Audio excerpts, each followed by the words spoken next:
Saudações, paz e bem a todos. Continuando o estudo do Evangelho, segundo o Espiritismo, nós vamos ver aqui no capítulo 5º, o item 6, causas anteriores às aflições. Mas, se há males nesta vida de que o homem é a própria causa, há também outros que, pelo menos pela aparência, são estranhos à sua vontade e parecem golpeá-lo por fatalidade. Assim, por exemplo, a perda de entes queridos e dos que sustentam a família. Assim também, os acidentes que nenhuma previdência pode evitar. Os reveses da fortuna que frustram todas as medidas de prudência. Os flagelos naturais. E ainda, as doenças de nascença, sobretudo aquelas que tiram os infelizes a possibilidade de ganhar a vida pelo trabalho. As deformidades, a idiotia, a imbecilidade.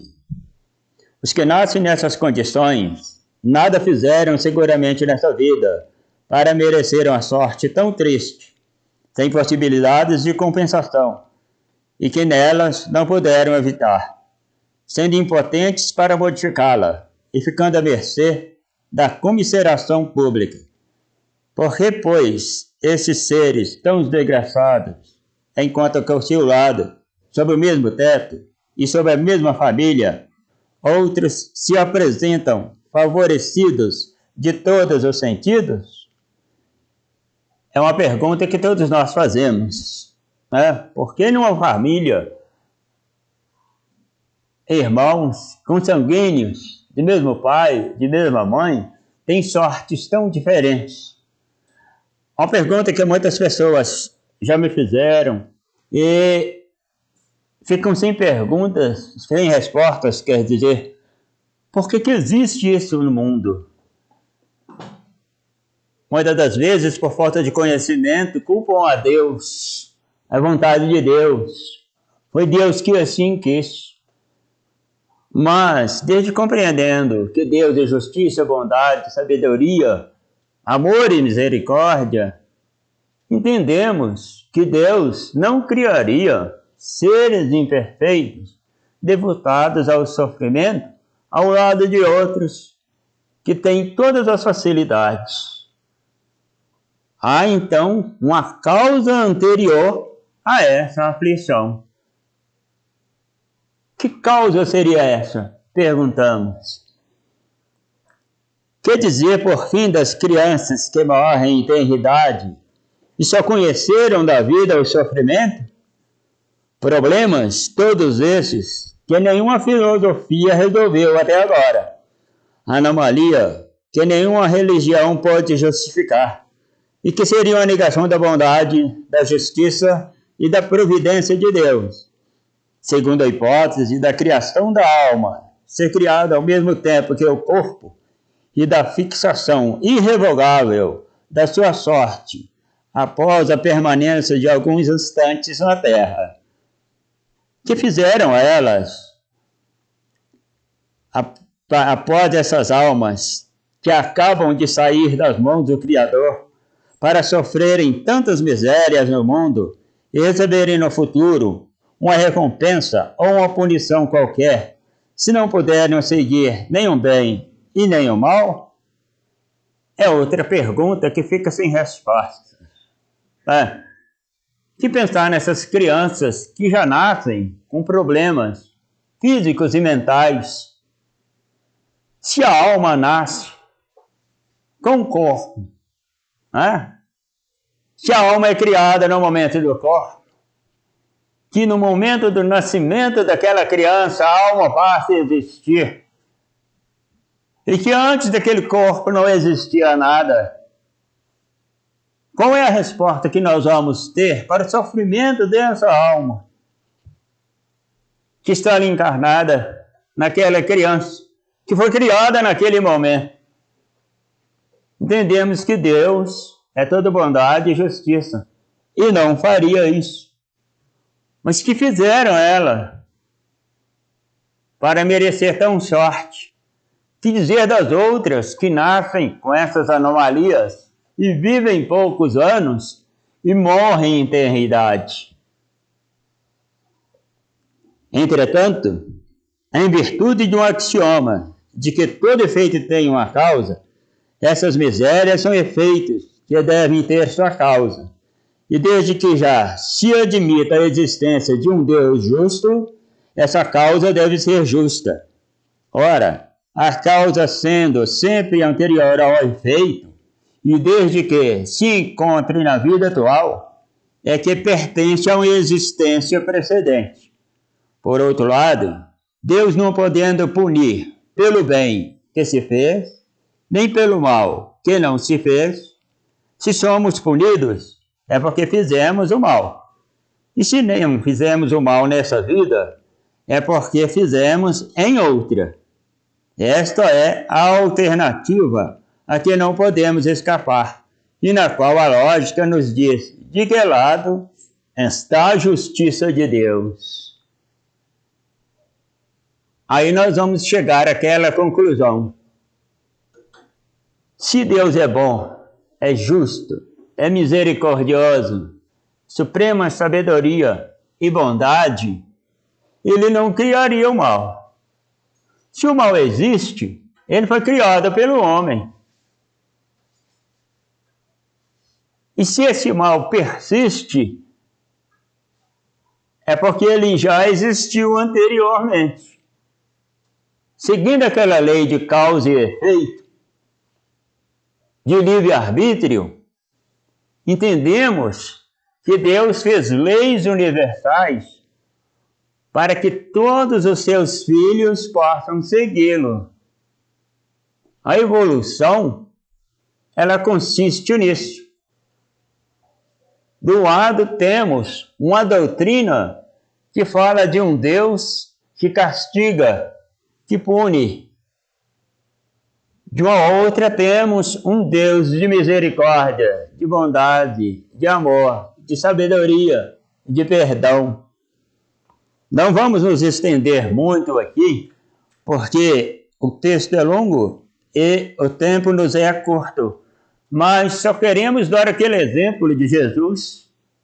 Quando Moisés deu o ensinamento de um Deus vingativo que castigava, Jesus veio dar um ensinamento de um Deus de misericórdia, de um Deus de amor, de um Deus de perdão, de um Deus que concede várias oportunidades a todos aqueles que precisam de uma nova experiência. Então o homem não é, portanto, punido sempre ou completamente punido na existência presente, mas jamais escapa às consequências da sua falta. A prosperidade do mal é apenas momentânea, e se ele não espia hoje, espiará amanhã, pois aquele que sofre está sendo submetido a uma expiação do seu próprio passado. Veja bem, todo sofrimento nosso, que não foi causado nessa existência, foi causado por nós mesmos em uma existência passada, na qual estamos sofrendo a consequência desse ato. A prosperidade, a desgraça que à primeira vista parece merecida, tem, portanto, a sua razão de ser. E aquele que sofre pode sempre te dizer: perdoai-me, Senhor, porque eu pequei. Os sofrimentos produzidos por causas anteriores são sempre como os decorrentes das causas atuais, uma consequência atual da própria falta cometida. Quer dizer, que em virtude de uma rigorosa justiça distributiva, o homem sofre por aquilo que fez os outros sofrerem. Se ele foi duro e desumano, poderá ser por sua vez tratado com desumanidade e dureza. Se foi orgulhoso, poderá nascer na condição humilhante. Se foi avarento, egoísta, ou se empregou mal a sua fortuna, poderá se ver privado do necessário. Se foi mau filho, poderá sofrer os próprios filhos, e assim por diante. É dessa maneira que se explicam pela pluralidade das existências e pelo destino da Terra como um mundo expiatório, que é as anomalias da distribuição da felicidade e da desgraça entre os bons e entre os maus deste mundo. Essa anomalia é apenas aparente, porque só encaramos o problema em relação à vida presente. Mas, quando nos elevamos pelo pensamento, de maneira a abranger uma série de existências, compreendemos que cada um é dado ao que merece, sem prejuízo do que lhe cabe no mundo dos espíritos, e que a justiça de Deus nunca falha. O homem não deve esquecer-se jamais de que está no mundo inferior, onde só é retido pelas suas imperfeições. A cada vicissitude deve lembrar-se que se estivesse no mundo mais avançado, não teria de sofrê-la, e que dele depende não voltar a este mundo, desde que trabalhe para se melhorar. É o esforço que todos nós estamos fazendo nessa reencarnação, nessa vida. Fazer o melhor para nós, fazer o melhor de nós, dar o melhor de nós, para não precisarmos ir para um mundo pior do que este, ou voltar para outro mundo de provas e expiações. Nosso desejo, a nossa vontade é progredir, é avançar, é sempre olhar para o nosso futuro. As tribulações da vida podem ser impostas aos espíritos endurecidos ou demasiadamente ignorantes para fazerem uma escolha consciente, mas são livremente escolhidas e aceitas pelos espíritos arrependidos, que querem reparar o mal que fizeram e tentar fazer melhor. Assim, é aquele que, tendo feito mal a sua tarefa, pede para recomeçá-la, a fim de não perder as vantagens do seu trabalho. Essas tribulações, portanto, são ao mesmo tempo expiações do passado que castigam e as provas para o futuro que preparam. Rendamos graças a Deus, que na sua bondade concede aos homens a faculdade da reparação e não condena irremediavelmente pela primeira falta. Aqui nós estamos claramente falando sobre reencarnação. Sem explicar tudo isso através da reencarnação, nós nos encontraremos num labirinto de perguntas e dúvidas sem respostas. Porque se Deus é bom, é justo e misericordioso, Ele não criou o mal. Se Ele não criou o mal foi feito pelo homem. E se nós estamos sofrendo dificuldades, dores, aflições, que não foram provocadas nessa existência, ela foi provocada na existência anterior. Logicamente, nós somos espíritos reencarnados, expiando o nosso passado, nossa vida anterior. A razão, hoje, já repele uma única existência, ou seja, a alma nasce junto com o corpo e vive uma vida de sofrimentos, e ao desencarnar, ao morrer, ela vai para um mundo espiritual e não tem a oportunidade de se redimir do mal que fez. É assim então que se explica as anomalias, os sofrimentos, as dificuldades dessa vida. Não se deve crer, entretanto, que todo sofrimento que passe neste mundo seja necessariamente o indício determinado de uma falta. Trata-se frequentemente de simples provas escolhidas pelo Espírito para acabar a sua purificação e acelerar o seu adiantamento. Quer dizer, aquele espírito já estava numa condição evolutiva melhor do que é que nós estamos. Então, para continuar a sua evolução, ele escolhe uma existência onde a dificuldade, a dor, o sofrimento venha também para apressar a sua evolução e para também servir de exemplo a outras pessoas.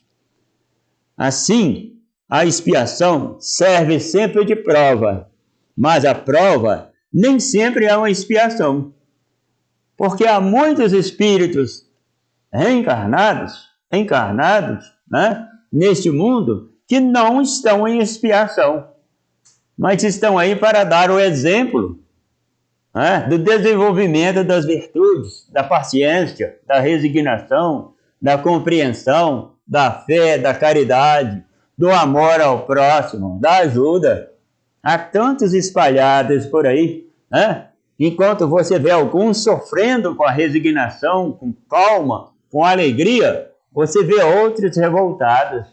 Daí você pode medir a evolução daquele espírito da maneira que ele vive sua vida. Mas provas e expiações são simples sinais de inferioridade relativa, pois aquele que não é perfeito não precisa ser provado. Um espírito pode, portanto, ter conquistado um certo grau de elevação, mas, querendo avançar mais ainda, solicita uma missão, uma tarefa, pela qual será tanto mais recompensado se sair vitorioso, quanto mais penosa tiver tido a sua luta. Esses são, mais especialmente, os casos das pessoas de tendência naturalmente boa, de alma elevada, de sentimentos nobres e inatos, que parecem nada trazer de mal da sua precedente existência e que parecem sofrer com resignação toda cristã as maiores dores, pedindo forças a Deus para suportá-las sem reclamar. Podem, ao contrário, considerar como expiações as aflições que provocam reclamações e levam o homem à revolta contra Deus. Olhem bem a diferença. Enquanto um sofre com resignação, o outro sofre reclamando contra tudo e contra todos. O sofrimento que não provoca murmurações pode, sem dúvida, ser uma expiação, mas indica que foi antes escolhido voluntariamente do que imposto. É a prova de uma firme resolução, o que constitui sinal de progresso. Os espíritos não podem aspirar à perfeita felicidade enquanto não estão puros. Toda mancha lhes impede a entrada nos mundos felizes. Assim acontece com os passageiros de um navio tomado pela peste, aos quais fica impedida a entrada numa cidade, até que estejam purificados. É nas diversas existências corpóreas que os espíritos se livram pouco a pouco de suas imperfeições. As provas da vida fazem progredir, quando bem suportadas. Como expiações, apagam as faltas e purificam. São um remédio que limpa a ferida e cura o doente. E quanto mais grave o mal, mais enérgico será o remédio. Aquele, portanto, que muito sofre, deve dizer que tinha muito a expiar e alegrar-se de ser curado logo. Dele depende, por meio da resignação, tornar-se proveitoso do seu sofrimento e não perder os resultados por causa de reclamações, sem os quais teria de recomeçar. E é essa a finalidade da reencarnação, progredir sempre. Que Jesus nos ampare e nos ilumine sempre. Que assim seja.